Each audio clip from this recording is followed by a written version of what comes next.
चुका है, ठीक है, पीडीएफ अपलोड हो चुका है, ये बात ध्यान में रखिएगा। तो देखिएगा यहां पर हम देखते हैं, सबसे पहले कल हमने देखा था भारत में यूरोपीय कंपनियों का आगमन, जिसके अंतर्गत सबसे पहले तो हमने कारणों को देखा था कि क्या कारण था कि यूरोपीय कंपनियों को भारत में आने के लिए समुद्री मार्गों को ढूंढना पड़ा। तो इसमें सबसे पहला कारण हमने यहां पर देखा, सबसे पहला कारण हमने देखा था 1453 की घटना, जब कहां तो कस्तुनतुनिया पर तुर्कों का आधिपत्य हो जाता है ना, ये आक्रमण करते हुए इस पर आधिपत्य स्थापित कर लेते हैं। क्योंकि यहां पर ये जो था बेजेंटाइन साम्राज्य, पहले यूरोप और यूरोप का जो व्यापार होता था, हमने कल ही देखा था कि भारत का जो व्यापार था प्राचीन काल से ही यूरोप वाले क्षेत्र से होते रहा था। और इसके दो मार्ग थे, एक तो स्थल मार्ग था यहाँ पर, है ना, एक क्या था स्थल मार्ग, और दूसरा देखे तो स्थल मार्ग से आते थे और फिर पर्शियन की जो खाड़ी है उसके माध्यम से, जलीय माध्यम से ये भारत पहुंचते थे,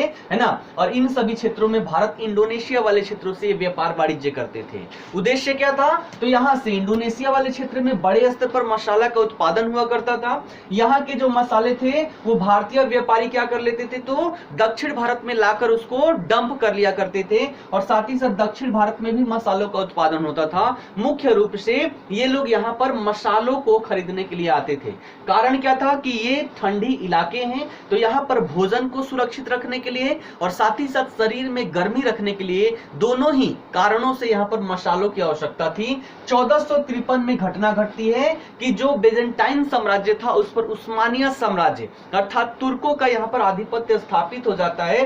परिणामतः यहाँ का जो अंतरराष्ट्रीय व्यापार था इस मार्ग से, वो अंतरराष्ट्रीय व्यापार बाधित हो जाता है। इसी के क्रम में दूसरे रास्ते को, है ना, दूसरे रास्ते को ढूंढने की यहाँ पर होड़ लगती है, और इनमें देखा जाए तो पुर्तगाल और स्पेन सबसे महत्वपूर्ण राज्य उभर के सामने आता है, जिसके द्वारा यहाँ के जो शासक थे, शासक के द्वारा लोगों को जो भौगोलिक खोजों से संबंधित जुड़े हुए थे उनको आर्थिक सहायता यहाँ पर दी गई। परिणामतः यहाँ पर भौगोलिक खोजें यहाँ पर होने लगी। तो मुख्य कारण हमने देखा था 1453 की घटना, तुर्कों का आक्रमण हो जाता है कहां, कस्तुनतुनिया पर, और वहां पर अधिग्रहण वो कर लेते हैं। उसके बाद हमने देखा यहाँ पर एशिया तक पहुंचने के जो नए मार्गों की खोज यहाँ पर हो जाती है ना। तो खोज के क्रम में क्या चीज, एक तो हमने देखा था कुतुबनुमा, है ना, अर्थात कंपास, और दूसरा बारूद। कंपास क्यों, क्योंकि रास्ते के डायरेक्शन के लिए। पहले वो किसके माध्यम से, तो सूर्य और चांद को देखकर उसके माध्यम से वो क्या करते थे, दिशा की ज्ञान वो लेते थे, और उसके माध्यम से वो एक जगह से दूसरे जगह जाते थे। ये पूरा समुद्री इलाका आपको दिख रहा होगा कितना बड़ा है। तो बादल आने की वजह से क्या हो जाता था भैया, कभी कभी सूर्य और चांद दिखता ही नहीं था, ये मार्ग भटक जाते थे। तो जब यहाँ पर कंपास की खोज हो जाती है और बारूद की खोज हो जाती है, तो बारूद से इन सभी क्षेत्रों में जो समुद्री डकैत थे इनसे सुरक्षा, और साथ ही साथ कंपास के माध्यम से दिशा का ज्ञान, इन दोनों के कारण बहुत सारे लोग अब निकल पड़ते हैं भारत की खोज में। जिसके क्रम में हमने देखा था क्रिस्टोफर कोलंबस के द्वारा कहां, भारत को खोजने के क्रम में ये कहां चले जाते हैं, कैरेबियाई द्वीपों में चले जाते हैं, है ना, उत्तरी अमेरिका की खोज इनके द्वारा कर लिया जाता है। इसी क्रम में देखें ये कहां के थे, तो स्पेन के थे। इसी क्रम में पुर्तगाली एक व्यक्ति बार्थोलिमो डिमोज ये आते हैं और केप ऑफ गुड होप से घूम के चले जाते हैं। उसके बाद पुर्तगाल में हमने देखा था अगले व्यक्ति वास्को डी गामा 1498 में 20 मई को ये भारत आने में सफल हो पाते हैं, जिसमें इन्होंने हेल्प किसका लिया था, तो गुजरात का व्यापारी था अब्दुल मजीद के हेल्प से ये कहां, भारत पहुंचते हैं। भारत में कालीकट, और कालीकट में जिस बंदरगाह पर पहुंचते हैं उसका नाम था कडाबू, है ना, कडाबू, यहां पर ये पहुंचते हैं। ठीक है, तो जब यहां से ये व्यापार वाणिज्य करके जाते हैं भैया, खर्चे छांट वाट के 60 गुना का लाभ प्राप्त होता है। वहां के राजा बहुत खुश होते हैं पुर्तगाल की, और ये अगली खेप भेजते हैं। तो दूसरी खेप किसके नेतृत्व में, तो दूसरी खेप अल्ब्रेज काब्राल के नेतृत्व में 1500 ईस्वी आती है। ये भी बहुत सारा वस्तु यहां से खरीद के लेके जाते हैं, ये भी उतना लाभ कमाते हैं। फिर तीसरी खेप पुनः वास्को डिगामा के नेतृत्व में 1502 ईस्वी में आता है। ठीक है, और इसी क्रम में देखें तो 1503 में इन्होंने अपनी पहली फैक्ट्री खोल दी, कहां, कोचीन में। दूसरी फैक्ट्री 1505 ईस्वी में इन्होंने खोल दी। तो ये सारी चीजें हमने यहां पर देखा था। ठीक है, ये सभी कारण यहाँ पर रहते हैं। उसके बाद अन्य कारणों में भी हमने देखा था, यूरोप में चल रहा था मशीनीकरण, और मशीनीकरण के कारण विनिर्माण बड़े ही तेजी से हो रहा था, वस्तुओं का उत्पादन बड़े स्तर पर हो रहा था। परिणामतः अब उसके लिए क्या चाहिए, व्यापारिक क्षेत्र का बढ़ना जरूरी है ना, अर्थात बाजार, बड़े बाजारों का निर्माण करना, और बाजारों के खोज भी इन सभी क्षेत्रों में लोगों को आकर्षित किया। ठीक है, उसके बाद हमने देखा था अर्थव्यवस्था में परिवर्तन, है ना, अर्थव्यवस्था में परिवर्तन, अर्थात पहले यहाँ पर सामंती अर्थव्यवस्था थी, अब अर्थव्यवस्था परिवर्तित होकर पूंजीवादी अर्थव्यवस्था यहाँ पर हो रही थी। और पूंजीवाद क्या होता है, लाभ पर आधारित होता है, और लाभ के लिए यहाँ पर कंपटीशन आता है ना, तो कंपटीशन यहाँ पर होने लगा। परिणामतः बहुत सारे यूरोपीय कंपनियां अन्य क्षेत्रों में भी यहाँ पर जाने लगी। ठीक है, उसके बाद हमने यहाँ पर देखा था मुद्रण, अर्थात नक्शा यहाँ पर बन गया, कंपास की खोज हो गई, बारूद की खोज हो गई। ये सभी कारण थे जो भारत के क्षेत्र में, दक्षिण एशियाई के क्षेत्र में, दक्षिण पूर्वी एशियाई के क्षेत्रों में इनको आकर्षित करता है। ठीक है, ये सारी चीजें हमने यहाँ पर देखा था। उसके बाद हमने यहाँ पर इसी क्रम में अगली चीजें हमने यहाँ पर देखी थी। अगली चीज हमने देखी थी यहाँ पर क्या चीज, पुर्तगाली कंपनी। पहली कंपनी हमने यहाँ पर देखा था, बहुत ही शॉर्ट में समझते हैं क्योंकि कल की कक्षा में हमने सारी चीजें कर ली है। तो पुर्तगालियों की हमने बात की थी। सबसे पहले यहाँ पर बार्थोलोमेओ डिमोज दक्षिण अफ्रीका से आकर आशांत द्वीप से वो रिटर्न चले जाते हैं। 1498 में वास्को डी गामा अभी हमने देखा। इसके अंतर्गत हमने देखा कि जब 1503 में कोचीन में फैक्ट्री इनकी स्थापित हो गई, तो वहां के पुर्तगाल के राजा के द्वारा वहां का देखरेख करने के लिए एक व्यक्ति को डीजी के रूप में, है ना, डायरेक्टर जनरल के रूप में वहां पर नियुक्त कर दिया जाता है, महानिदेशक के रूप में नियुक्त कर दिया जाता है। यही महानिदेशक चल के आगे क्या बन जाता है, गवर्नर बनता है। तो गवर्नर के क्रम में पहले व्यक्ति हमने देखा था फ्रांसिस्को डी अल्मीडा। ये क्या थे, पहले गवर्नर थे। पहले ये डीजी ही हुआ करते थे, महानिदेशक ही हुआ करते थे। 1505 में ये गवर्नर बना दिए जाते हैं और 1505 से लेकर 1509 तक इनका कार्यकाल रहता है। इनके समय काल में क्या हुआ, तो सबसे पहले अटलांटिक और हिंद महासागर में अपना प्रभाव स्थापित किया गया, और प्रभाव स्थापित करके उसको अपने साम्राज्य के रूप में घोषित कर दिया गया, जिसका नाम हमने देखा था Estado the India, Estado the India. ठीक है, उसके बाद यहां पर व्यापारिक नीति इनके द्वारा लागू की जाती है, जिसको कहा जाता है नीले शांत जल की नीति, ब्लू वाटर ओशन पॉलिसी। ये नीति लाई जाती है, और इसके तहत जो हिंद महासागर का क्षेत्र था, यहां से व्यापार वाणिज्य करने हेतु अन्य जितने भी देश के लोग थे, है ना, व्यापारिक जो ग्रुप चला करती थी, है ना, नावों की जो ग्रुप हुआ करती थी, उसको अब यहाँ पर टैक्स देना पड़ता था। और टैक्स, यहाँ पर टैक्स व्यवस्था कौन सी थी, उसको नाम हमने देखा था कार्टेज आर्मेडा काफिला प्रणाली। कार्टेज आर्मेडा काफिला प्रणाली ये हमने देखा था। उसके बाद इन्हीं के समय काल में 1508 ईस्वी में क्या घटना होती है, तो संयुक्त मुस्लिम नौसैनिक बेड़ा को इनके द्वारा पराजित किया जाता है ना। इसके अंतर्गत कौन, तो गुजरात का महमूद बेगड़ा था। उसके बाद मिस्र की सेना और तुर्की सेना तीनों संयुक्त रूप से पुर्तगालियों से क्या करती है, लड़ाई करती है, और इसमें पुर्तगालियों का विजय हो जाता है ना 1509 में। और उसी के आसपास देखें तो दमन और दीव पर इनका अधिकार हो जाता है। तो ये हमने फ्रांसिस्को डी अल्मीडा से संबंधित चीजों को देखा था। अगला हम देखें तो यहाँ पर हमने देखा था दूसरे गवर्नर जनरल के रूप में अल्फांसो डी अल्बुकर्क, जिनका समय काल 1509 से लेकर 1515 तक रहता है। ये दूसरे गवर्नर रहते हैं। इनके बारे में हमने क्या क्या देखा था, तो सबसे पहला तथ्य, पुर्तगाली शक्ति का वास्तविक संस्थापक अल्बुकर्क को माना जाता है। क्यों माना जाता है, तो इसमें हमने देखा सबसे पहले तो ये गोवा विजय किए, है ना। उसके बाद 1511 में मलक्का पर नियंत्रण कर लिए, जो दक्षिण पूर्वी एशिया का सबसे महत्वपूर्ण मंडी हुआ करता था। उसके बाद 1515 में हरमुज पर नियंत्रण स्थापित किए, फिर मोजाम्बिक पर नियंत्रण स्थापित हुआ। ये सारी कारण थी, और इन सभी के वजह से जो हिंद महासागर का क्षेत्र था, इन सभी क्षेत्रों में अपनी शक्ति को ये स्थापित करते हैं। इसलिए इनको अल्बुकर्क को पुर्तगाली शक्ति का वास्तविक संस्थापक कहा जाता है। साथ ही साथ भारतीय स्त्रियों से विवाह की नीति भी अल्बुकर्क के द्वारा ही यहाँ पर लागू की जाती है ना, प्रारंभ किया जाता है। ये सारी चीजें हमने देखा था। और 1515 में ही भारत में पहले चर्च की स्थापना होती है गोवा में, जिसका नाम था सेंट जेवियर चर्च। ये सारी कहानी हमने कल देखा था। उसके बाद तीसरे गवर्नर के रूप में नीनो डी कूना यहाँ पर महत्वपूर्ण हो जाते हैं। इनका समय काल 1529 से 38 रहता है। क्यों महत्वपूर्ण होते हैं, सबसे पहले अल्बुकर्क की बात करें तो जब ये आते हैं तो कोचिन को अपना मुख्यालय बनाते हैं।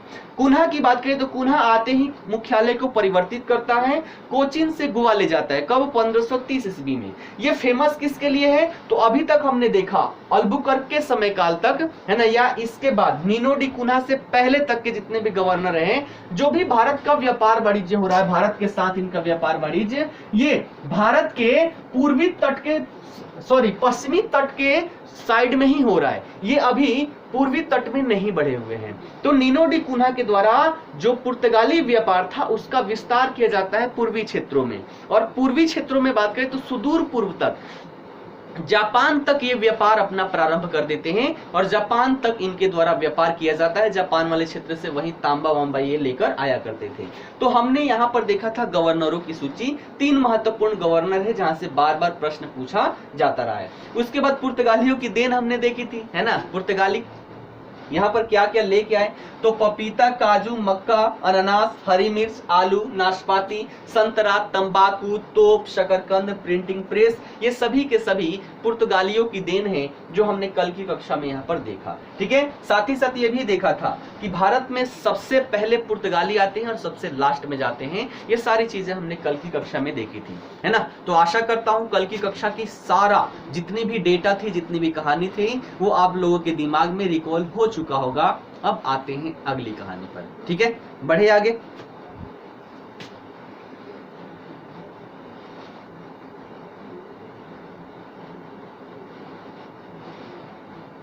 बैकग्राउंड में थोड़ा सा एसी साउंड कर रहा है ना। आगे बढ़े, चलिए अब आते हैं आज की कक्षा पर, जो हमारा है यहाँ। ठीक, पहले हमने देख लिया पुर्तगाली कंपनी, पुर्तगालियों के बाद यहाँ पर आते हैं डच। ठीक है, तो भारत में आने वाली दूसरी कंपनी कौन सी थी? डच कंपनी थी, है ना। तो पुर्तगालियों के बाद आते हैं डच, फिर आएंगे अंग्रेज, फिर आएंगे डेनिश, फिर आएंगे फ्रांसीसी।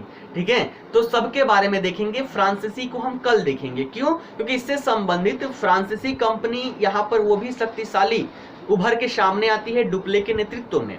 परिणामतः अपने अपने आधिपत्य को स्थापित करने के लिए अंग्रेजी कंपनी और फ्रांसीसी कंपनी दोनों में ही बड़े स्तर पर युद्ध होता है, जिसे कर्नाटिक युद्ध के नाम से जाना जाता है। तो इसके अंतर्गत 3 कर्नाटिक युद्ध हैं, तो आज उसकी चर्चा नहीं हो पाएगी। तो कल की कक्षा में हम फ्रांसीसी कंपनी को देखेंगे, और साथ ही साथ जो अंग्रेज और फ्रांसीसियों के बीच में जो युद्ध हुआ उन सब की चर्चा हम कल की कक्षा में करेंगे। आज हम 3 टॉपिक करेंगे, एक तो डच, दूसरे अंग्रेज और तीसरे डेनिश। ठीक है, तो तैयार है, देखिएगा। यहाँ पर भी अभी स्टार्टिंग समय है ना, इसलिए ग्राफिंग में मैं बहुत सारी चीजें ऐड कर रहा हूँ ताकि आप लोग अच्छे से सीख पाए किस तरीके से करना है। धीरे धीरे, जैसे मैंने बोला था, 10 दिन के पश्चात ये बहुत ही छोटे छोटे हो जाएंगे, है ना। एक ग्राफिक बहुत ही छोटा होगा और उसके माध्यम से एक बड़े टॉपिक को हम कवर करेंगे। तो आशा करता हूँ आप सभी लोग ग्राफिंग बना रहे होंगे और समझ पा रहे होंगे कि क्या क्या चीजें मैंने इसमें सम्मिलित की है। ठीक है, कैसे कैसे इसमें से चीजों को और हम कम करेंगे, ये सारी चीजें प्रॉपर रूप से ट्रेनिंग आप सभी को दिया जाएगा। ठीक है, तो चलिए यहाँ पर हम बात करते हैं डचों की। डचों की बात करें तो ये कहाँ के निवासी थे? नीदरलैंड या हॉलैंड के निवासी हुआ करते थे डच। ठीक, अब देखिएगा डच कंपनी का यहाँ पर स्थापना कैसे हुआ, देखिएगा। सबसे पहले यहाँ पर देखें तो पुर्तगाली कंपनी प्रारंभिक दौर में आई, कब? 1498 में ही भारत आई। और यहाँ पर बात कर रही है, इनकी बात कब की हो रही है? 1595-96 की, अर्थात लगभग 100 वर्ष का समय काल रहता है। और लगभग 100 वर्ष का समय काल जो है, इसके अंतर्गत भारत और हिंद महासागर वाले क्षेत्र पर किसका आधिपत्य रहता है, एकाधिकार रहता है? तो पुर्तगालियों का रहता है। इसमें कोई भी कंपटीशन देने वाली कोई भी कंपनी यहाँ पर दिखाई नहीं देती है।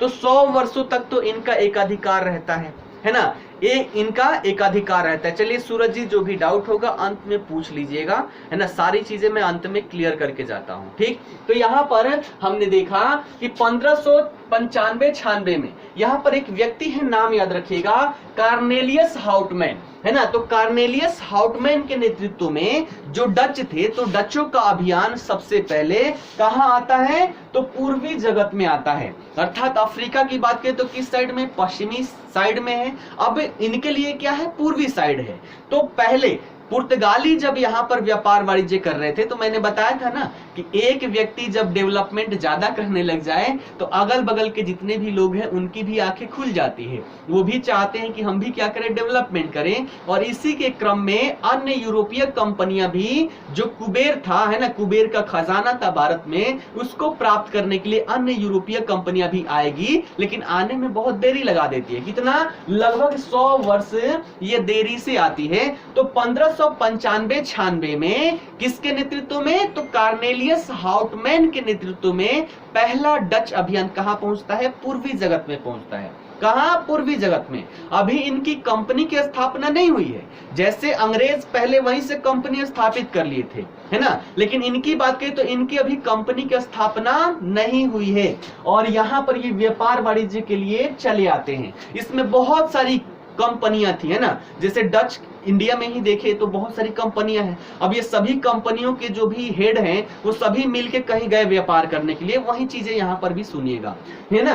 तो डच के जितने भी विभिन्न कंपनी थे सभी मिलकर, है ना, बहुत सारे हेड कंपनियों के थे, ये सभी कहां पहुंचते हैं, तो पूर्वी जगत में पहुंचते हैं। किसके नेतृत्व में, कार्नेलियस हाउटमैन के नेतृत्व में। और यहां पर आते हैं व्यापार वाणिज्य करने के लिए। लेकिन होता क्या है, 1602 ईस्वी में जो विभिन्न ये कंपनियां थी, है ना, विभिन्न डच कंपनियां थी, इनको ये सभी आपस में मिला देते हैं और आपस में मिलाकर एक नई कंपनी की स्थापना करते हैं, जिसका नाम रहता है United East India Company of Netherland. ठीक है, तो इनके कंपनी का नाम क्या था, United East India Company of Netherland. क्या चीज, United East India Company of Netherland. लेकिन एक बार प्रश्न ये भी पूछा गया है कि इसका मूल नाम क्या है। ये तो अंग्रेजी वर्जन है ना इसका, इस कंपनी का मूल नाम क्या था, तो मूल नाम देखिए शॉर्ट में कहते हैं VOC, फुल फॉर्म है इसका वेरिनीज ऊस्ट इंडिसे कंपनी। अब इनकी भाषा है भैया तो इन्हीं के भाषा में होगी, वेरिनीज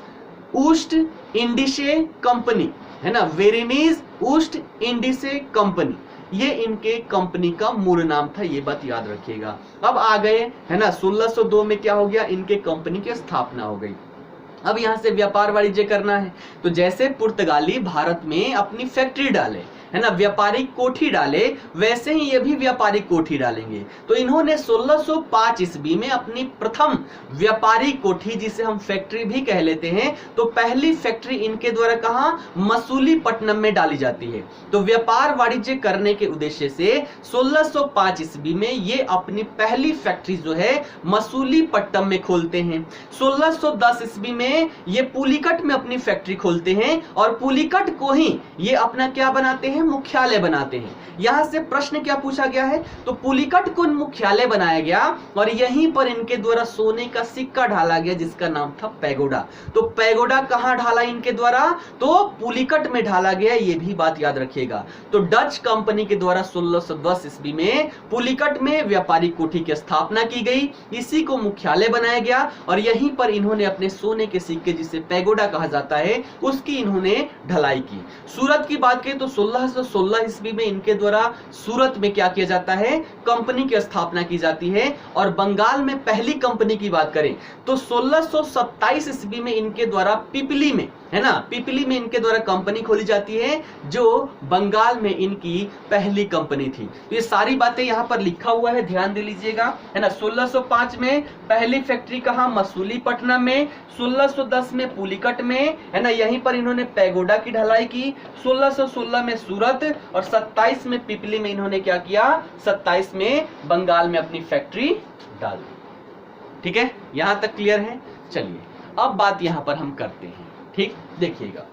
अब एक घटना है 1664 का। 1664 इस समय देखिए शासक कौन है, थोड़ा सा आप लोग कमेंट के माध्यम से बताइए। 1664 में शासक कौन है इस समय देखिए, तो भारत में क्या है, मुगल साम्राज्य स्थापित है ना, भारत में क्या है, मुगल साम्राज्य स्थापित है। और मुगल साम्राज्य के अंतर्गत 1664 में यहाँ का शासक कौन है, थोड़ा सा आप लोग बताइएगा।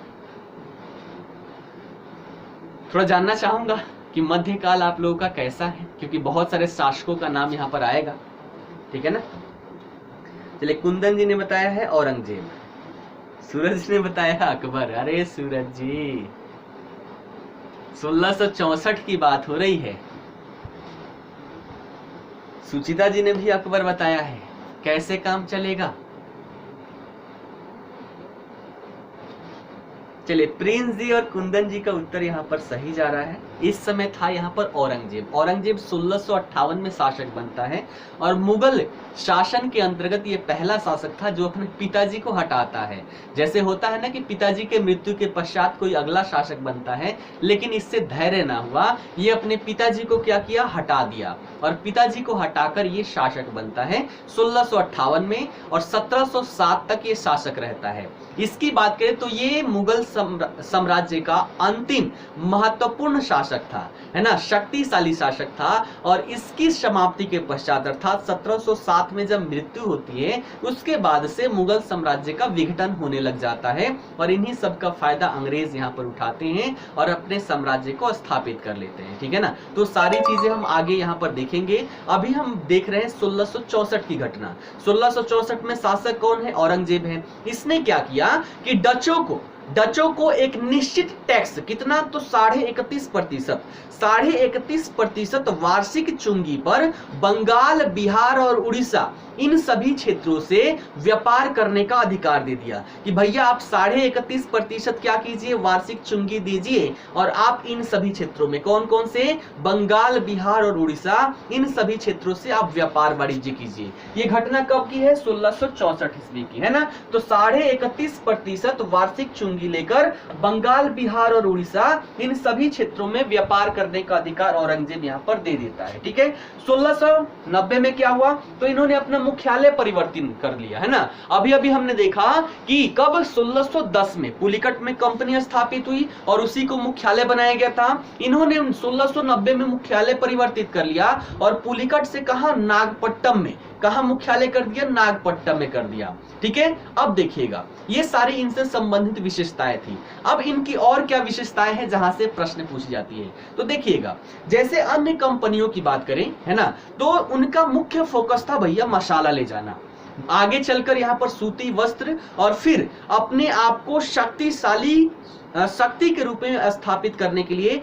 ये लोग सोरे पर भी फोकस करेंगे। और सोरे की बात करें बिहार वाले क्षेत्र में, है ना, जो सारण वाला क्षेत्र था, छपरा वाला क्षेत्र था, उन सभी क्षेत्रों में सोरे का उत्पादन होता था। तो प्रारंभिक दौर में जितनी भी यहाँ पर यूरोपीय कंपनियां थी, ज्यादा फोकस इनका क्या था? मसालों पर, कि मसालों में ज्यादा फायदा होता था। तो सभी कंपनियों का अधिकतर फोकस था मसालों पर। लेकिन डचों की अगर बात करें तो डचों की विशेषता ये थी कि भारत की वो सभी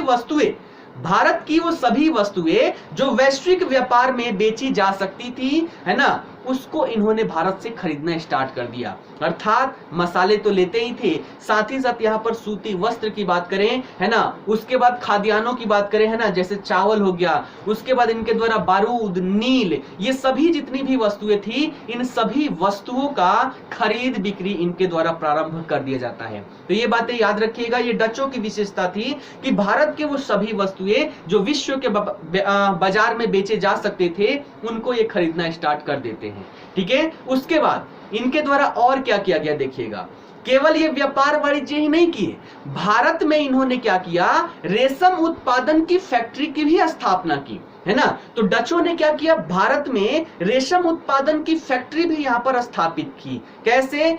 भारतीयों के साथ मिलकर, है ना।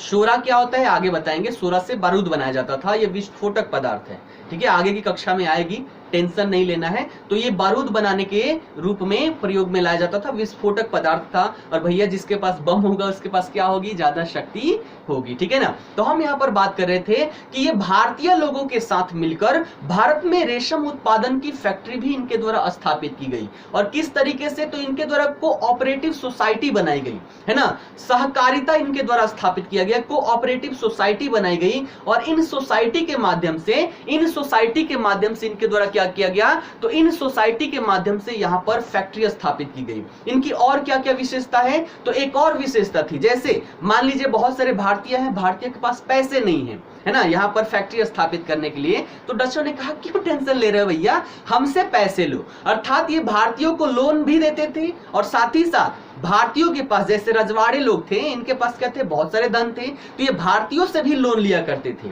तो सबसे पहली बातें, भारत के सभी वस्तु जो विश्व के बाजार में बेचे जा सकते थे उनको इन्होंने खरीदना स्टार्ट किया। साथ ही साथ हमने यहाँ पर देखा कि भारतीय लोगों के साथ रेशम उत्पादन की फैक्ट्रियां भी स्थापित किए और भारतीयों के साथ लोन का, लेन देन का रिश्ता भी इनके द्वारा कायम किया गया। ठीक है, अब देखिएगा, अब ऐसी अगर यहां पर क्या हो रहा है, बहुत सारी यूरोपीय कंपनी इस समय आ चुकी है, अंग्रेज भी आ चुके हैं इस समय काल में, और अंग्रेज अपने आप को स्थापित करने की, है ना, एक शक्ति के रूप में स्थापित करने के होड़ में है। ऐसी स्थिति में जब डच ऐसे कार्य करेंगे तो भारतीयों के साथ क्या होगा, इनका संबंध प्रगाढ़ होगा।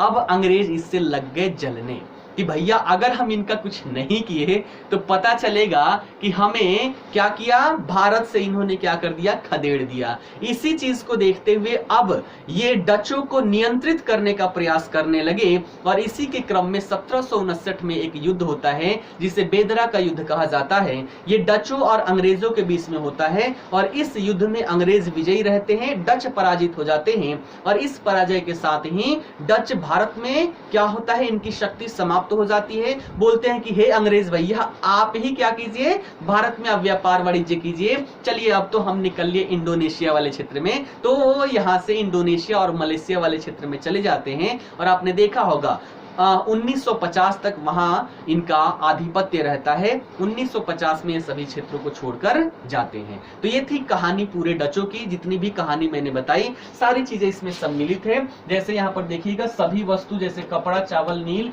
बारूद, इन सभी का इन्होंने क्या किया, खरीदना स्टार्ट किया। रेशम उत्पादन फैक्ट्री भी इन्होंने स्थापित की, किसके आधार पर, तो लोगों के साथ मिलकर, कोऑपरेटिव सोसाइटी जो होती है वो इनके द्वारा बनाया गया। उसके साथ लोन का, लेन देन का व्यवहार भी इन्होंने बनाया और 1759 में बेदरा का युद्ध हुआ। इसमें डच पराजित हो गए, परिणामतः इनकी शक्ति भारत में यहाँ पर सीमित हो जाती है, समाप्त हो जाती है। ठीक है, ये सारी चीजें। और एक दो और क्या प्रश्न यहाँ से पूछा गया है तो देखिएगा, भारतीय जो कपड़े थे, है ना, अभी तक क्या था, मसाले यहाँ पर क्या हो रहा था, व्यापार वाणिज्य में ज्यादा यूज किया जा रहा था। प्रश्न पूछा गया है कि भारतीय वस्त्रों को निर्यात की वस्तु बनाने में निम्न में से किसका योगदान रहा। तो याद रखिएगा, जो डच कंपनी थी, डच कंपनी को ये श्रेय जाता है। इन्होंने क्या किया, भारतीय जो यहाँ पर कपड़े थे तो इसको निर्यात की वस्तु बनाने में डचों का महत्वपूर्ण योगदान रहा क्योंकि ये यहाँ से कपड़े लेते थे। और यहाँ के कपड़ों के बारे में अगर बता दें तो विश्व में जो राजा महाराजे हुआ करते थे ना, जिनके पास ज्यादा पैसा होता था, लग्जरियस आइटम जिन्हें बोल सकते हैं, तो यहाँ के कपड़ों को लग्जरियस आइटम में गिना जाता था। जो बड़े बड़े धनवान लोग हुआ करते थे वो भारतीय कपड़ों का यहाँ पर प्रयोग किया करते थे। ठीक है, तो भारतीय वस्त्रों को निर्यात की वस्तु बनाने का श्रेय किसको जाता है, डचों को जाता है। ठीक है, एक और प्रश्न पूछा गया है इनके व्यापार से संबंधित। तो डचों का जो व्यापार था वो सहकारिता पर आधारित था, कार्टेल पर आधारित था। क्यों, क्योंकि अभी हमने देखा बहुत सारे यहाँ पर क्या थे, बहुत सारे डच कंपनी आपस में मिले, है ना, सहकारिता बनाई गई और इसके आधार पर इन्होंने व्यापार वाणिज्य प्रारंभ किया। तो ये भी बात याद रखिएगा, डचों की जो व्यापार थी वो सहकारिता पर आधारित थी। अंग्रेजी में इसको कार्टेल पद्धति, कार्टेल सिस्टम कहते हैं, तो इस पर आधारित थी। तो ये सारी कहानी थी डचों से संबंधित। अब इससे संबंधित कोई डाउट है तो पूछ लीजिए। अब जो भी कमेंट पीछे आ रहा था एक बार उसको एक बार आप लोग पूछ लीजिए फिर से, इससे संबंधित कोई भी डाउट है। एक प्रश्न यहाँ पर था कि क्या, हाँ, सूरज तिवारी जी का प्रश्न था कि कुछ और इसमें सम्मिलित कर सकते, काफी है। देखिए पहले ही मैंने यहाँ पर बताया, है ना, पहले ही मैंने बताया कि जो भी चीजें हैं, है ना, जो भी चीजें हैं, आप कोई भी सब्जेक्ट पढ़ रहे हैं तो सबसे पहले तो ये पता होना चाहिए भैया कि हम क्या पढ़ रहे हैं, है ना, कितना पढ़ना है हमें ये भी पता होना चाहिए। क्योंकि अतिरिक्त चीजें तो बहुत सारी, इतिहास की अगर हम बात करें तो इतिहास में इतनी सारी कहानियां हैं, इतनी सारी कहानियां हैं कि केवल इतिहास पढ़ते पढ़ते हम बूढ़े हो सकते हैं, इतिहास समाप्त नहीं हो सकता। ठीक है, तो यहाँ पर ये पता होना चाहिए कि हमें कितना पढ़ना है। तो इसमें सम्मिलित तो बहुत सारी चीजें कर सकते हैं, लेकिन जितना मैंने सम्मिलित किया है आपके प्रारंभिक परीक्षा के दृष्टिकोण से ये काफी है। ठीक है, इससे अतिरिक्त पढ़ने की आवश्यकता नहीं पड़ेगी। ठीक है ना, चलिए फिर आगे देखते हैं। ये हमारी थी दूसरी कंपनी, ठीक, ये थी हमारी दूसरी कंपनी। चलिए तीसरी कंपनी की हम बात करें। तीसरी कंपनी यहाँ पर आती है ब्रिटेन, ठीक है। तीसरी कंपनी जो यहाँ पर आती है वो कौन सी? ब्रिटेन। ब्रिटेन से बहुत सारी कहानी है और ये हमारे इतिहास को प्रभावित किया बहुत बड़े स्तर पर, और इसका प्रभाव जो इतिहास पर डाला गया है ना, इसका प्रभाव प्रिंस जी ने वहां पर बता दिया है, सही उत्तर है ना। तो इसका प्रभाव यहाँ पर हम देखें तो इसका प्रभाव इतना ज्यादा रहा कि आज भी भारत पर इनके प्रभाव देखे जा सकते हैं। जैसे संविधान निर्माण की बात करें तो इसमें जो 1935 का भारत शासन अधिनियम था उसके लगभग 295 अनुच्छेद वैसे ही कॉपी पेस्ट कर लिया गया है। ये सभी बातें आप सभी को पता होगी। साथ ही साथ यहाँ की जो पुलिसिंग व्यवस्था है, न्यायपालिका व्यवस्था है ना, संसदीय प्रणाली है, इन सभी पर अंग्रेजों का प्रभाव देखने को मिलता है। इसलिए अंग्रेज को हमें बहुत ही ज्यादा डिटेल में पढ़ना है। इनके द्वारा कौन कौन सी नीतियां लाई गई, इन सब की चर्चा भी हम आगे की कक्षा में बहुत ही डिटेल में करेंगे। फिलहाल हम बात कर रहे हैं अंग्रेजी कंपनी से संबंधित, है ना, ब्रिटेन की कंपनी से संबंधित, ठीक है। तो देखिएगा इसमें इससे संबंधित, ब्रिटेन से संबंधित जो भी महत्वपूर्ण घटनाएं हैं उसको मैंने यहाँ पर सम्मिलित किया है ना। देखा जाए तो ये भी क्या है, हमारा अगला ग्राफ है ना, ये भी यहाँ पर बड़ा ग्राफ है, ठीक है ना। आगे भविष्य में क्या करेंगे, इसको बहुत ही छोटा कर देंगे। सारी कहानियां इसमें सम्मिलित है जो आप कम से कम 7-8 पेज में पढ़ते हैं, उसको मैंने एक पेज में सम्मिलित करने का प्रयास किया है। चलिए एक एक चीज को हम यहाँ पर देखते हैं। सबसे पहली यहाँ पर घटना देखें। सबसे पहले क्या होगा भैया, कंपनी की स्थापना होगी। सबसे पहले क्या होगा, यहाँ पर कंपनी की स्थापना की जाएगी, है ना। तो कंपनी की स्थापना होती कब है ना, कंपनी की स्थापना होती कब है, थोड़ा सा बताइएगा। ब्रिटिश कंपनी की स्थापना कब होती है? बीपीएससी तो फैक्चुअल डेटा बहुत पूछता है ना, डायरेक्टली ऐसे प्रश्न पूछ लेता है। चलिए बताइएगा, थोड़ा सा वेट कर रहा हूं मैं, है ना। सिंपल सा प्रश्न है लेकिन फिर भी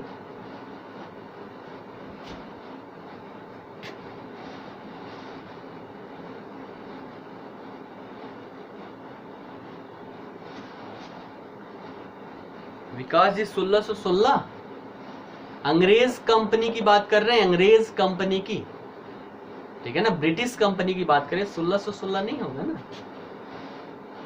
चलिए कुंदन जी, कादरी जी, इन लोगों का 1600 आ गया, प्रिंस जी ने 1559। चलिए यहाँ पर देखते हैं, पूरी कहानी देखते हैं। घटना प्रारंभ होती है भैया, डच महाराज भी आ गए। सबसे पहले तो पुर्तगाली आए पड़े थे, डच भी यहाँ पर आ गए। अंग्रेज कैसे पीछे रहेंगे, ये बोले चलो भैया हम भी थोड़ा सा कुबेर के खजाने में हाथ मार आते हैं, ठीक है। तो ये भी व्यापार के उद्देश्य से भारत में आते हैं। तो यहाँ पर आने के लिए सबसे पहले क्या चाहिए भैया, कोई ना कोई कंपनी होनी चाहिए। तो ये कंपनी स्थापित करने का अगर हम श्रेय देखें, यहाँ पर एक व्यक्ति थे जिनका नाम था लॉर्ड मेयो, ठीक है। यहाँ पर नाम भी मैंने सम्मिलित किया है, नाम है इनका लॉर्ड मेयो। कब की घटना है, 1599 की। तो 1599 में हुआ क्या, लॉर्ड मेयो की अध्यक्षता में व्यापारियों की एक समूह के द्वारा, है ना, व्यापारियों की समूह क्या हुई, आपस में मिली और आपस में मिलकर इन्होंने क्या किया, एक कंपनी की स्थापना की, ठीक है। कब की घटना है, 1599 की, ठीक है। किसकी अध्यक्षता में, लॉर्ड मेयो की अध्यक्षता में बहुत सारे व्यापारी मिलकर इन्होंने एक समूह बनाया, है ना, कंपनी बनाया और उसको नाम क्या दिया, तो अभी ब्रिटिश ईस्ट इंडिया कंपनी नाम नहीं है, ठीक है। सारी चीजें मैं यहाँ पर बताऊंगा। तो 1599 में ये घटना होती है। अब वहां पर कोई भी कंपनी बनाना है भैया, राजतंत्र है ना, राजा का आज्ञा तो यहाँ पर लेना पड़ेगा। तो 1599 में इन लोगों ने एक कंपनी बना ली। उसके बाद पहुंचे कहाँ, तो वहां की जो महारानी थी, ठीक है, महारानी के पास पहुंचते हैं कि हमने यहाँ पर एक कंपनी बना लिया है ना, हमने यहाँ पर एक कंपनी बना लिया है और हम चाहते हैं कि जो दक्षिण पूर्वी एशिया क्षेत्र है वहां से व्यापार वाणिज्य करना।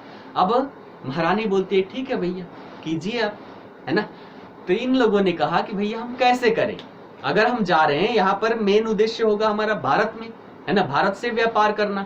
तो भारत में व्यापार वाणिज्य करने के लिए वहां पर हमें फैक्ट्री स्थापित करनी पड़ेगी।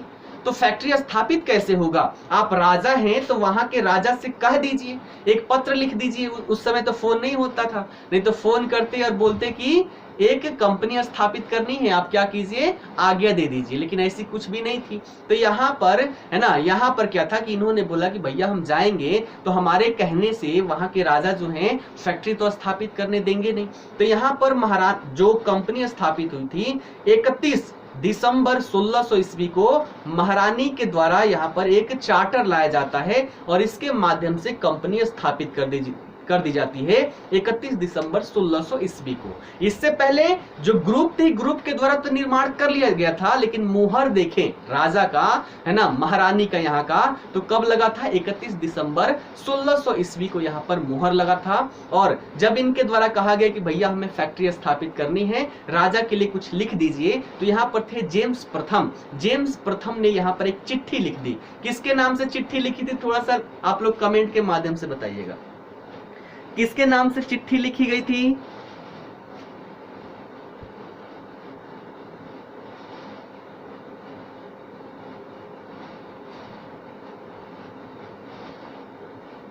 ये प्रश्न पूछा गया है ना, इसलिए मैं पूछ रहा हूं, जहां से प्रश्न पूछे गए हैं वहां से थोड़ा सा आप लोगों से पूछूंगा। चलिए प्रिंस जी, फिर आपका गलत उत्तर, नीरज जी का सही उत्तर है, मंजर कादरी जी का भी गलत उत्तर। इस समय देखें ये चिट्ठी कब लिखी जा रही है? जब यहाँ पर चिट्ठी लिखी जा रही है जेम्स प्रथम के द्वारा, इस समय भारत में शासक, इन्होंने पूछा कि भैया हमें चिट्ठी लिखना है, किसके नाम से चिट्ठी लिखे, तुम ही बता दो। तो यहाँ पर पता चलता है कि भारत में शासक कौन है? अकबर, है ना। अकबर का समय काल क्या था? 1556 से लेकर 1605 ईस्वी तक, है ना। तो इस समय देखें तो भारत में शासक कौन था? अकबर था। तो अकबर के नाम से जेम्स प्रथम ने क्या कर दिया? चिट्ठी लिख दिया, बोला कि ये लो भैया चिट्ठी, जाके राजा को दोगे और वो अनुमति दे देंगे आपको फैक्ट्री स्थापित करने के लिए। अब ये चिट्ठी लेकर चल दिए, है ना। चलो भैया बल्ले बल्ले, सारी चीजें तो मिल गई, अब हम कंपनी भारत में स्थापित करेंगे ही करेंगे, ठीक है। तो ये चल देते हैं जेम्स प्रथम का चिट्ठी लेकर। 1608 में ये भारत में पहुंचते हैं, है ना। और भारत में पहुंचते हैं, दरबार में जाते हैं, पूछते हैं अकबर कहाँ है? भैया अकबर तो निकल लिए हैं। इस समय शासक कौन था? तो इस समय शासक था कौन? जहांगीर, ठीक है। इस समय शासक कौन बन गया था? जहांगीर। और जहांगीर का समय काल की बात करें तो 1605 से लेकर 1627 तक ये शासक रहता है। तो यहाँ पर कौन व्यक्ति, है ना, व्यक्ति कौन था जो यहाँ पर चिट्ठी लेके गया था? ये भी बताइएगा एक बार, व्यक्ति कौन था भैया जो चिट्ठी लेकर पहुंचा हुआ था? चलिए मैं आप लोग कमेंट पे ध्यान दे रहा हूं।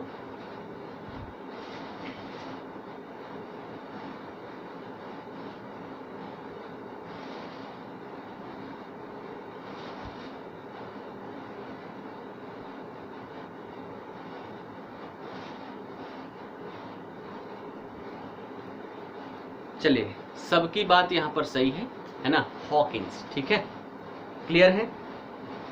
चलिए सबके उत्तर यहाँ पर सही आ रहे हैं, इस बार सही उत्तर आए, इस बात की खुशी है, ठीक है। तो चलिए आगे की कहानी देखते हैं। ये सारी कहानी यहाँ पर लिखी हुई मैं दिखाते हुए भी चलता हूँ। तो 1608 में ये कहाँ भारत पहुँचते हैं? जहांगीर के समय काल में। और इस समय देखें, है ना, कंपनी की अगर बात करें तो इनकी कंपनी स्थापित कब हुई थी? 1600 ईस्वी में। और यहाँ पर डचों की कंपनी अभी हमने देखा कब स्थापित हुई? 1602 ईस्वी में। अगर कंपनी स्थापना की बात करें तो दूसरी नंबर पर ब्रिटेन की कंपनी और तीसरी नंबर पर माफ कीजिएगा, ठीक है। तो कंपनी स्थापना की अगर बात करें तो दूसरे नंबर पर ब्रिटेन की कंपनी, तीसरे नंबर पर डचों की कंपनी स्थापित होती है। लेकिन भारत में अगर हम कंपनी स्थापना की बात करें तो ये तो 1608 में आते हैं भारत, है ना। लेकिन इससे पहले हमने देखा कि डच 1605 में ही अपनी कंपनी स्थापित यहाँ पर कर चुके थे। तो जब भी क्रम लगाने के लिए आए कि क्रमबद्ध तरीके से, है ना, समय के अनुरूप कि पहले कौन, उसके बाद कौन, उसके बाद कौन, कंपनी स्थापना की बात आए तो पहले पुर्तगाली, उसके बाद अंग्रेज, फिर आ जाएंगे डच, ठीक है। लेकिन अगर फैक्ट्री स्थापित करने की बात है भारत में तो इसमें क्रम क्या होगा? पहले यहाँ पर पुर्तगाली, है ना, किसकी बात कर रहे हैं, फैक्ट्री स्थापित करने की, तो पहले पुर्तगाली, फिर यहाँ पर आ जाएंगे डच और फिर आ जाएंगे ब्रिटेन। तो ये क्रम कभी नहीं भूलना है। तो 1608 में ये कहाँ आते हैं, भारत, और भारत में शासक कौन था भैया, जहांगीर था। ठीक है, 1608 में ये यहाँ पर आते हैं। ठीक है, तो अब यहाँ पर देखिएगा एक इन्होंने जो पत्र था, पत्र लेके पहुंचते हैं कहाँ, तो यहाँ पर जहांगीर के दरबार में। ठीक है, जहांगीर भी यहाँ पर अनुमति तो पहले दे देता है, लेकिन पुर्तगाली चाहते नहीं थे कि कोई अन्य शक्ति यहाँ पर आकर स्थापित हो, अन्य व्यापारिक कंपनियां यहाँ पर आकर स्थापित हो, क्योंकि जितनी ज्यादा व्यापारिक कंपनियां होगी यहाँ पर भी कंपटीशन देखने को मिलेगा और उनको जो लाभ अर्जित हो रहा है वो क्या होगा, कम होगा। तो इन्होंने क्या किया, यहाँ पर एक षड्यंत्र किया और षड्यंत्र के माध्यम से इन्होंने जो अनुमति यहाँ पर दी गई थी 1608 में, है ना, इन्होंने कहा कि हम सूरत में एक फैक्ट्री स्थापित करना चाहते हैं, है ना, तो अनुमति दे दी जाती है, लेकिन पुनः इनके द्वारा कुछ षड्यंत्र रचा जाता है और परिणामतः क्या होता है कि यहाँ पर ये जो अनुमति थी, अनुमति रद्द कर दी जाती है, तो यहाँ पर कंपनी बन नहीं पाती है। ठीक है, तो ये यहाँ पर कहानी थी, ये बातें यहाँ पर रखिएगा। एक हम बात करें ब्रिटिश कंपनी का नाम क्या था। ठीक है, ब्रिटिश कंपनी का नाम क्या था, अगर इसकी बात करें तो इस समय ईस्ट इंडिया कंपनी इसका नाम नहीं था। इस समय देखें तो ब्रिटिश इंडिया की जो कंपनी थी उसका नाम क्या था, देखिएगा यहाँ पर लिखा हुआ है, the governor and company of merchant of London trading into the East Indies. Company का नाम इतना बड़ा है, देखिएगा फिर से पढ़ता हूं, the governor and company of merchant of London trading into the East Indies, ये इसका नाम था। और 1833 का जो चार्टर एक्ट आता है, इसके माध्यम से इसका नाम कर दिया जाता है ईस्ट इंडिया कंपनी। लेकिन अधिकतर जगहों पर देखेंगे, कोई भी पुस्तकों में देखेंगे, है ना, सब जगह आपको ईस्ट इंडिया कंपनी ही आपको देखने को मिलेगा। ठीक है, तो ये यहाँ पर कहानी थी। अब कहानी हम 1608 से प्रारंभ करते हैं। 1608 में देखें तो ये कहाँ पहुंचे, भारत पहुंचे। किस जहाज से पहुंचे ये भी नाम याद रखिएगा, है ना, नाम क्या था उस जहाज का, तो जहाज का नाम था हेक्टर। हेक्टर नामक जहाज से ये भारत पहुंचते हैं और इनमें नेतृत्वकर्ता कौन था, कैप्टन हॉकिंस था। और यहीं जो जेम्स प्रथम का चिट्ठी था उसको लेकर, है ना, ये चिट्ठी किसके नाम से, तो अकबर के नाम से ये चिट्ठी था, है ना, अकबर के नाम से चिट्ठी था। इसको लेकर जहांगीर के दरबार में ये पहुंचता है, कब, 1608 ईस्वी में। ठीक है, इसके माध्यम से उसमें बात क्या थी कि भैया हम आपके यहाँ कंपनी खोलना चाहते हैं ना, एक फैक्ट्री स्थापित करना चाहते हैं, आप हमें क्या कीजिए, अनुमति दीजिए। ये रहा राजा का यहाँ पर पत्र, है ना, जेम्स प्रथम ने यहाँ पर पत्र लिखा हुआ है। ठीक है, तो यहाँ पर देखा जाए, हमने देखा उसके बाद जब ये पत्र मिला तो यहाँ पर सबसे पहले तो अनुमति यहाँ पर दे दी जाती है। ठीक है, 1608 में एक कंफ्यूजन यहाँ पर ये रहता है कि कई बार प्रश्न पूछा जाता है कि ब्रिटेन की जो कंपनी है सबसे पहले कहाँ खुली, है ना, ऑप्शन में सूरत भी रहता है और दूसरा ऑप्शन यहाँ पर रहता है मसूलीपट्टम। ठीक है, दूसरा ऑप्शन रहता है मसूलीपट्टम। देखिएगा 1608 में अनुमति तो दे दी गई, लेकिन कंपनी यहाँ पर बनी नहीं, पूर्ण रूप से यहाँ पर स्थापित नहीं हो पाई और आगे चलकर अनुमति को रद्द कर दिया जाता है। यानी कि हम अगर घर बनाने की बात करें, आप नींव दे दिए, है ना, नींव दे दिए, है ना, लेकिन घर बना नहीं। ठीक, तो ये क्या था, हम इसको पूर्ण रूप से बना हुआ नहीं मानेंगे। तो यहाँ पर 1608 में सूरत में फैक्ट्री बनाने की अनुमति मिल गई, लेकिन यहाँ पर देखा जाए अवरुद्ध हो गया। यहाँ पर जो अनुमति थी उसको रद्द कर दी जाती है, कारण पुर्तगाली रहते हैं। ठीक है, तो यहाँ पर रद्द कर दी गई। लेकिन घटना क्या होती है, अब देखिएगा, पुर्तगालियों की अगर बात करें तो पुर्तगाली भारत में अपनी शक्ति को ये मजबूत कर चुके थे। जो राजा हुआ करते थे, राजा को भी नियंत्रित करने का प्रयास करते थे।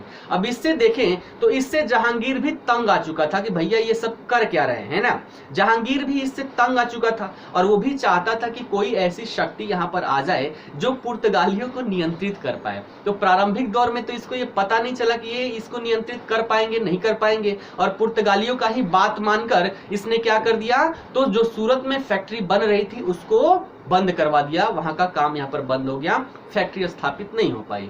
तो ये बोले चलो भैया यहाँ पर नहीं होगा, हम कहीं और जाएंगे। तो 1611 में ये जाकर मसूलीपट्टम में अपनी कंपनी स्थापित कर लेते हैं। ठीक है। तो पहली फैक्ट्री पूर्ण रूप से स्थापित होने की हम बात करें तो 1611 में होती है मसूलीपट्टनम में। 1608 में स्टार्ट हुआ है, ये कंप्लीट नहीं हुआ है, लेकिन 1611 में मसूलीपट्टनम में कंपनी स्थापित हो जाती है। तो इस बात को ध्यान रखिएगा, ठीक है। अब देखिएगा 1611 की ही घटना है। 1611 में तो इन्होंने एक कंपनी स्थापित कर ली मसूलीपट्टनम। 1611 की ही घटना है। कैप्टन यहाँ पर एक था मिल्टन, है ना, कैप्टन का नाम था कैप्टन मिल्टन। इसमें होगा कहीं 1611, हाँ, कैप्टन मिल्टन। इसने क्या किया कि इसने पुर्तगालियों को पराजित किया, है ना, स्वाली नामक स्थान है, वहां पर पुर्तगालियों को पराजित किया। अब जब यहाँ पर देखा जहांगीर कि भैया जिसकी हम तलाश कर रहे थे कि पुर्तगालियों को कोई नियंत्रित करने वाली शक्ति भारत में आ जाए, अब वो शक्ति जहांगीर को अंग्रेजों के रूप में दिखी। तो जब अच्छे से पीठ पाट दिया गया, है ना, पुर्तगालियों को अंग्रेजों के द्वारा, किसके नेतृत्व में, तो कैप्टन मिडल्टन के नेतृत्व में अंग्रेजों ने क्या किया, पुर्तगालियों को पराजित कर दिया, है ना। अब इस पराजय को देखकर जहांगीर हो गया खुश।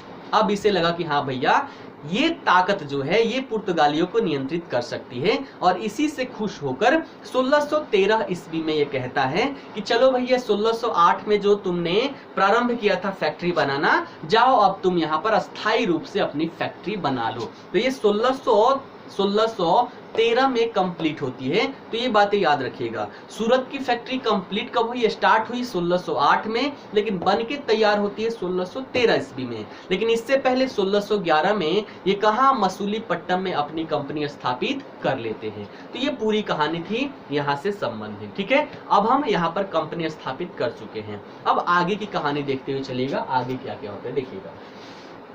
1632 की एक घटना है ना, 1632 की घटना है। गोलकुंडा के शासक से इन्होंने क्या किया, अंग्रेजों ने 500 पैगोडा वार्षिक कर दिया और उस पर व्यापार करने की ये अनुमति प्राप्त कर ली, ठीक है, गोलकुंडा से, है ना। इन्होंने क्या किया कि एक वार्षिक कर के रूप में इन्होंने 500 पैगोडा दे दिया, किसको, गोलकुंडा के शासक को। और इसको देखा जाए तो इनके द्वारा भारत में किया गया पहला ये सुनहरा फरमान हुआ करता था। देखिएगा सुनहरा फरमान आखिरकार यहाँ पर लाया क्यों गया, देखिएगा। जैसे कहीं पर व्यापार वाणिज्य आप कर रहे हैं, घूम घूम के कर रहे हैं, जैसे रोड पर ही बात करें, अभी क्या है, अभी यहाँ पर क्या हो जाता है, जो टोल टैक्स है ना, तो टोल टैक्स के लिए जो स्टिकर चिपका लिया जाता है आगे, ठीक है, तो उससे क्या होता है कि आपको टोल में पैसे देने के लिए आपको बार बार रुकना नहीं पड़ता है, ठीक है। ये क्या है, देखा जाए तो सुनहरा फरमान है। अर्थात अंग्रेज विभिन्न क्षेत्रों से व्यापार वाणिज्य करते थे और एक जगह से दूसरी जगह जब जाते थे तो इनको क्या देना पड़ता था, जगह जगह पर रोड टैक्स देना पड़ता था, टोल टैक्स देना पड़ता था। अब इसके लिए उनको लंबी लंबी लाइनें लगानी पड़ती थी, इसमें ज्यादा समय लगता था। अब इन्होंने सोचा कि चलो भैया हम क्या कर लें, यहाँ पर एक ऐसी व्यवस्था हम कर लें जिससे हमें लंबी लंबी लाइनें ना लगाना पड़े, है ना। तो जैसे आज वर्तमान का फास्टैग है ना, उसको हम क्या कह सकते हैं, सुनहरा फरमान कह सकते हैं। जैसे ही हम जाते हैं टोल के पास, वहां पर कैमरा लगा रहता है और फास्टैग पे जो यहाँ पर लेजर वाला जो रहता है ना, स्कैन उसको कर लेता है और पैसे आपके कट जाते हैं, दरवाजा खुल जाता है, 1 सेकेंड का टाइम लगता है, उतने आप निकल जाते हैं। तो इससे क्या हुआ, आपका समय बचा। वही जब हम कैश देते थे तो होता क्या था, लंबी लंबी लाइनें। अब मान लीजिए किसी ने 500 का नोट दे दिया तो उसके जितने पैसे हुए, एक तो छुट्टे निकालो, निकाल के रिटर्न करो, है ना। तो ये सारी चीजें यहाँ पर हुआ करती, तो इससे लंबी लंबी लाइनें लगती थी। फास्टैग लाइनें समाप्त कर दिया। वैसे ही देखें तो सुनहरा फरमान जो है वो उस समय का फास्टैग हुआ करता था, जो अंग्रेजों ने प्राप्त किया कब, 1632 में। किससे, गोलकुंडा के शासक से। कितने में, 500 पैगोडा वार्षिक कर। इन्होंने कहा कि बार बार हमें क्या करना पड़ रहा है, रुकना पड़ रहा है, इससे हमारा समय ज्यादा लग रहा है। आप क्या कीजिए, एक ही बार पैसे ले लीजिए और हमें क्या कर दीजिए, फास्टैग दे दीजिए, है ना। तो सबसे पहला फास्टैग कहां से प्राप्त हुआ, गोलकुंडा के शासक से इन्होंने प्राप्त किया। ये क्या था, व्यापार की अनुमति थी, फ्री ट्रेड एग्रीमेंट हुआ करता था, है ना। अर्थात अब ये क्या करेंगे, इनकी जो भी गाड़ियां होगी जिसपे सामान लगा हुआ है उसके आगे एक फास्टैग चिपका लेंगे, है ना। फास्टैग जैसे आज लेजर वाला स्कैनर वाला है वैसा नहीं हुआ करता था। तो उनका कुछ अलग ही था। जैसे पता चल जाए जो भी वहां पर टोल टैक्स ले रहा है उनको पता चल जाए कि भैया राजा की अनुमति इनको प्राप्त है, तो इन्होंने क्या किया, अपना फास्टैग लगा लिया और जिस गाड़ी पर फास्टैग रहता था उसको टोल टैक्स के लिए रोका नहीं जाता था, डायरेक्टली गेट खुल जाया करती थी और ये आसानी से वहां पर अपना व्यापार वाणिज्य कर पाते थे। तो उस समय का फास्टैग था जो 1632 ईस्वी में चालू किया गया था।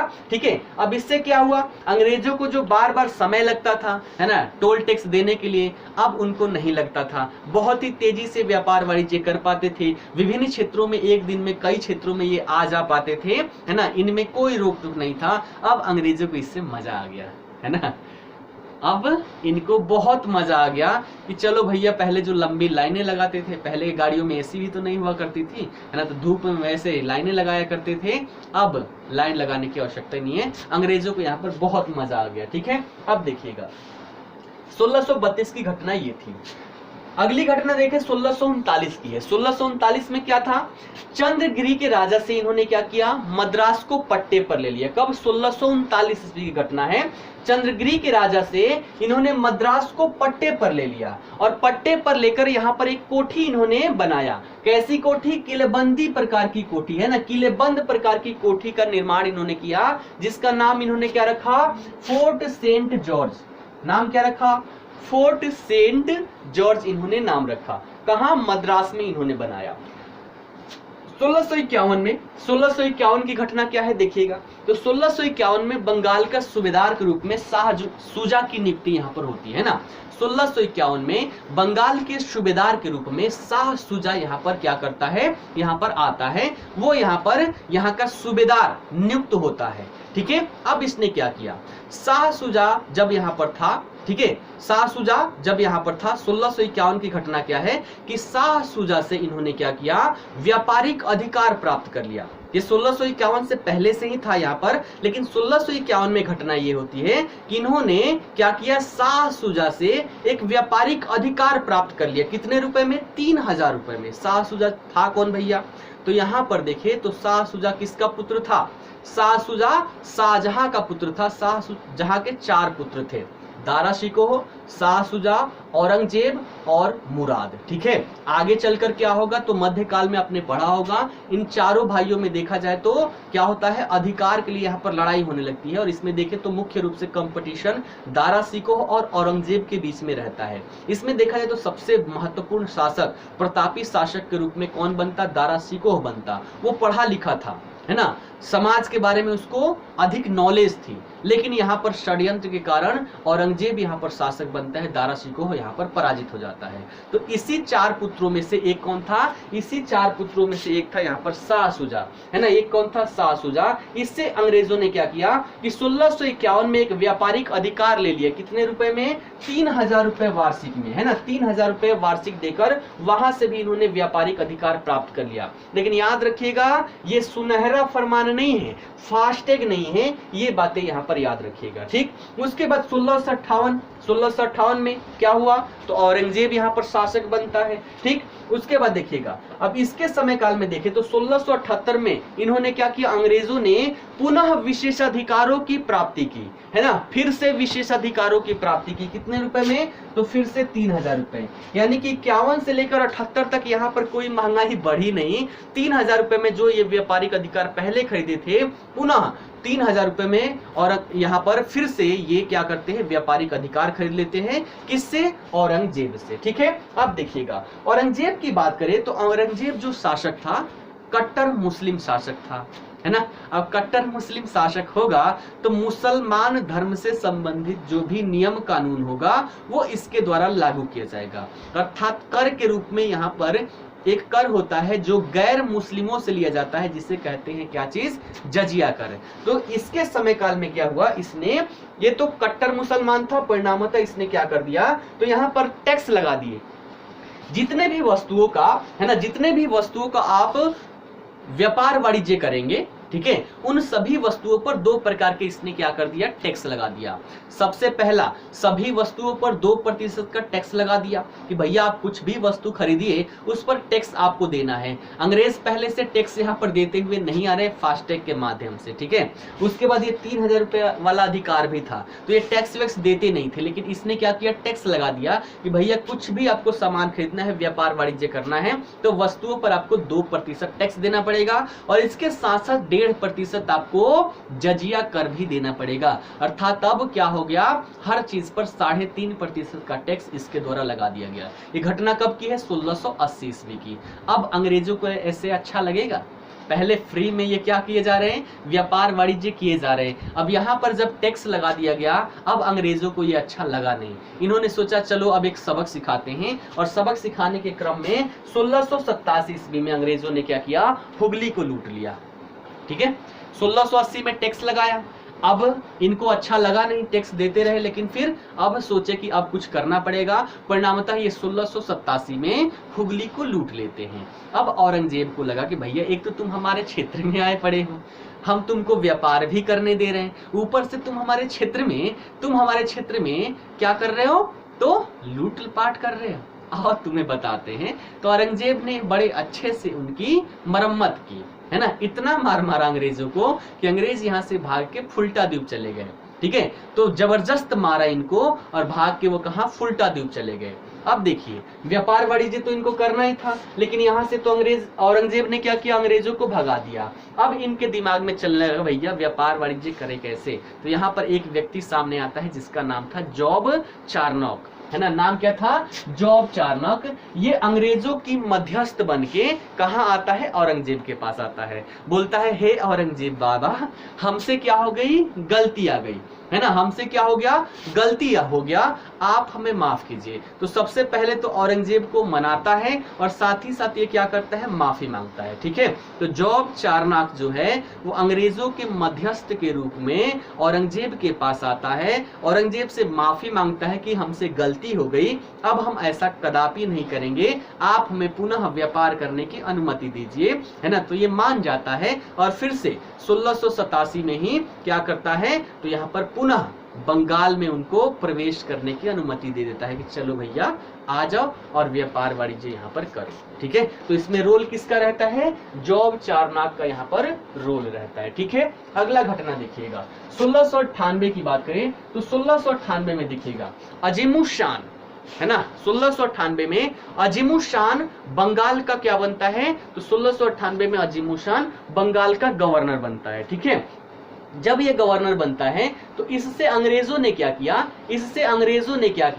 कि 1300 रुपए, कितने, मात्र 1300 रुपए देकर यहाँ के 3 जो गांव थे, 3 गांव कौन कौन से थे, इससे प्रश्न पूछा गया है।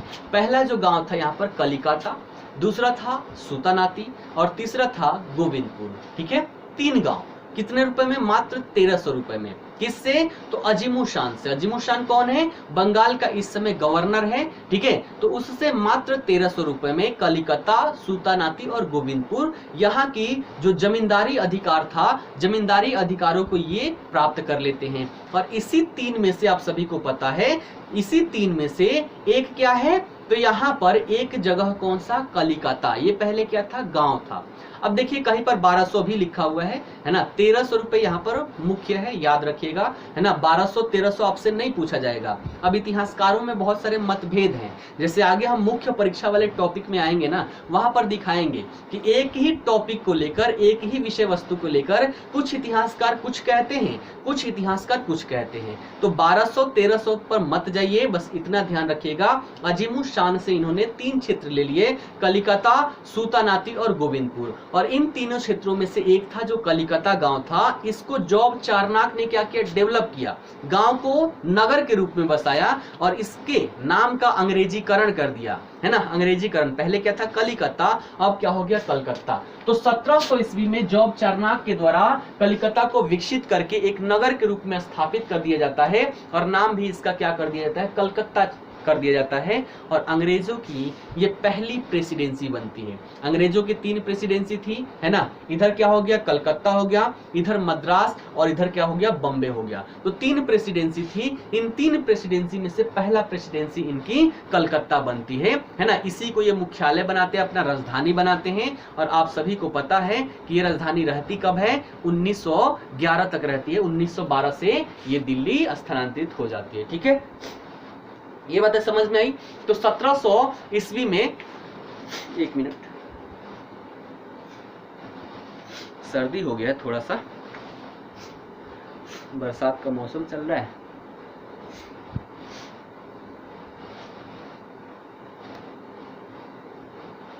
ठीक, चलिए देखिएगा, यहां पर हम देखें तो 1700 ईस्वी में क्या हुआ, कलिकत्ता को विकसित करके कलकत्ता बनाया गया, कलकत्ता बना दिया गया। 1774 में कलकत्ता को भारत का मुख्यालय बना दिया गया। कितने साल बाद, 74 वर्ष बाद। और इसको कलकत्ता को क्या कर दिया गया, अंग्रेजों ने भारत में अपना मुख्यालय बना दिया, अर्थात राजधानी बना दी। कब, 1774 में।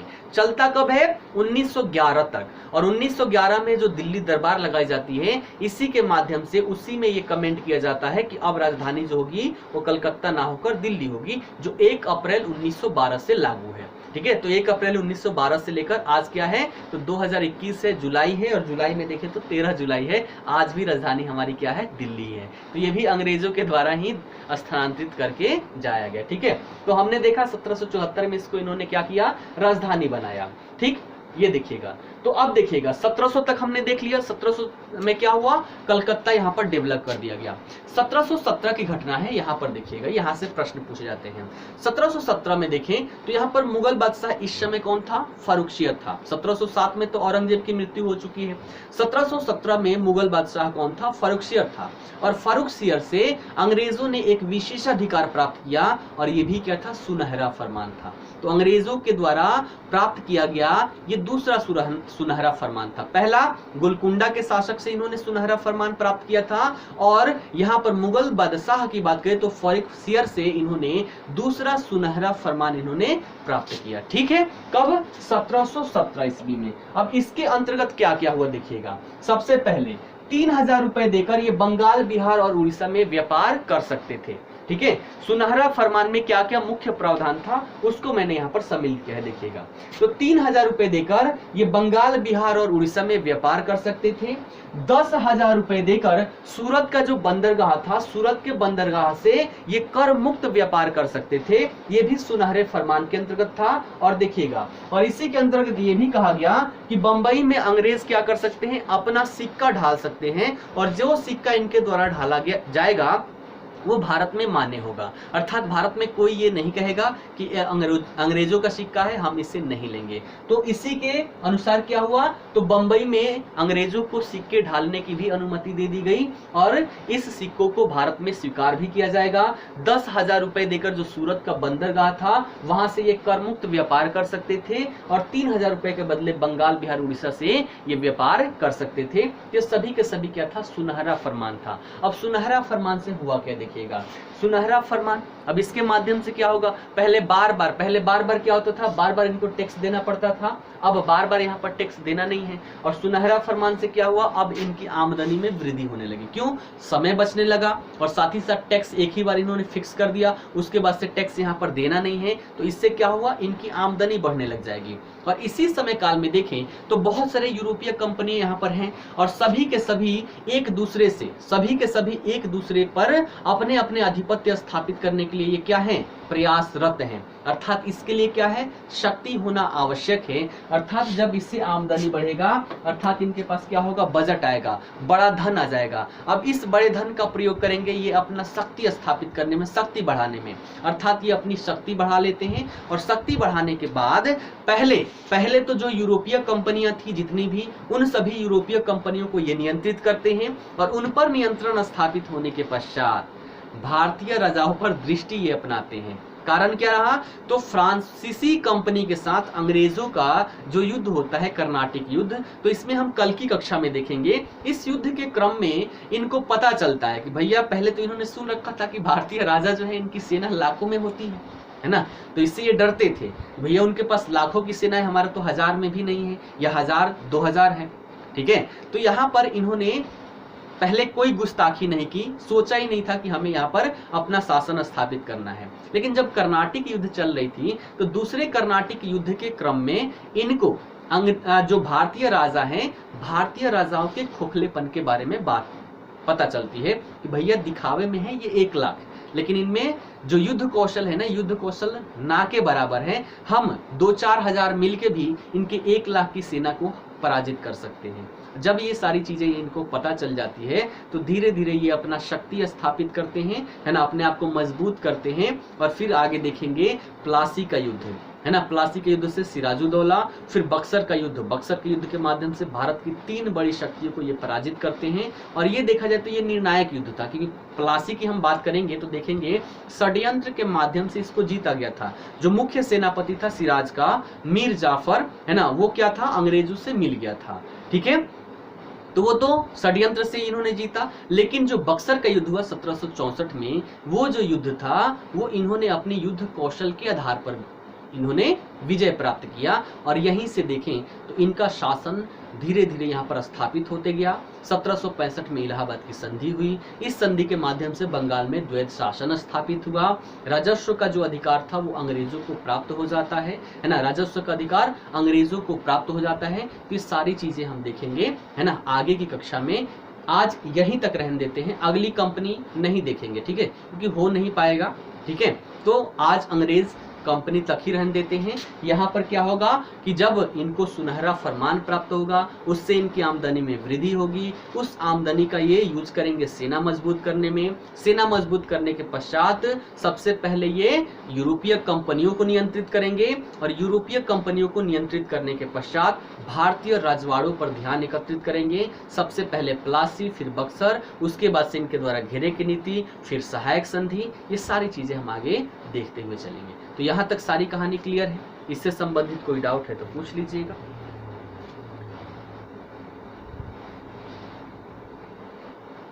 ठीक है, सारी चीजें क्लियर हैं। आज यहीं तक रहने देते हैं, ठीक। इसके आगे की कहानी कल की कक्षा में हम देखेंगे, ठीक है। कल की कक्षा में हम क्या देखेंगे, तो डेनिश कंपनी देखेंगे और उसके बाद फ्रांसीसी कंपनी देखेंगे। 3 जो कर्नाटक युद्ध होते हैं उन सभी युद्धों को भी हम समझने का प्रयास करेंगे। कहाँ कहाँ से कौन कौन से प्रश्न बनते हैं उन सभी की भी हम चर्चा करेंगे, ठीक है ना। चलिए, कक्षा कैसा हुआ एक बार अपनी प्रतिक्रिया अवश्य दीजिए। मजा आया नहीं आया, मेरा उद्देश्य यही रहता है कि कहानी के माध्यम से आप सभी के माइंड में पूरे कक्षा को मैं बैठा दूं। तो वैसा हो पाया या नहीं हो पाया एक बार आप लोग बताइएगा।